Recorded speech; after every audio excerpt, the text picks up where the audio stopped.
চিত্রা, চিত্রা, এদিকে ঘোরো না। বলো। চারিদিকে চেয়ে দেখো, আকাশে যেন চাঁদের আলো বন্যা।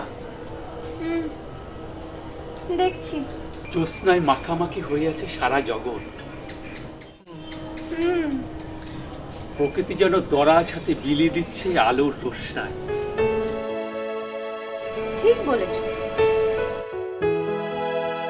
ওরে বিশাল নীলিমা, আর নীলিমায় ঝকঝক করছে তারার মেলা।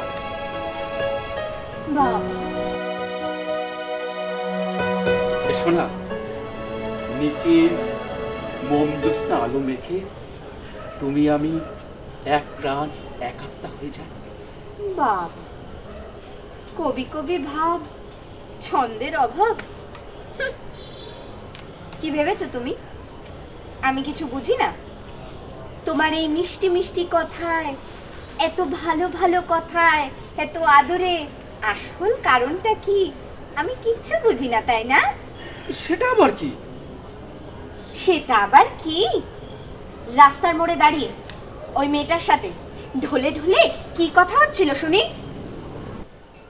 ও তো সুনিতা। ও এমন কিছু না। ও এমন কিছু না?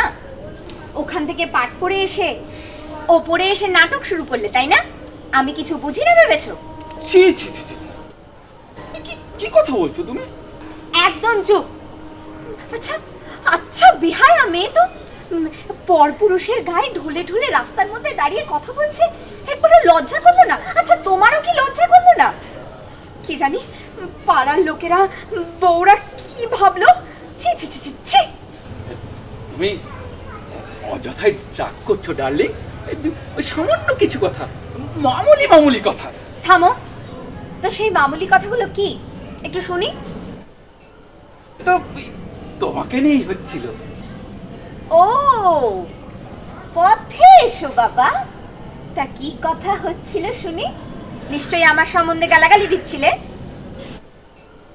হ্যাঁ, প্রথমে একটু দিয়েছিলাম। এই তো এই তো জাদু, আসল কথাটা বেরিয়ে পড়েছে।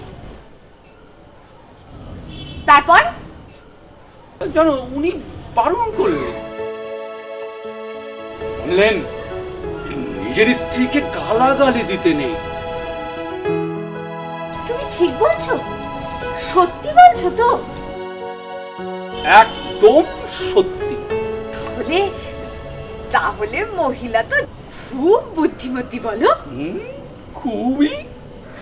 উনি তো বললে গালাগালি না করে প্রথমে ভালোবেসে কাছে টেনে মিষ্টি মিষ্টি কথা বলে তোমার আত্মবিশ্বাস অর্জন করতে হবে, তারপর এই দুধের সাথে ভালো করে ঘুমের বড়ি মিশিয়ে দিলেই কেল্লা ফতে,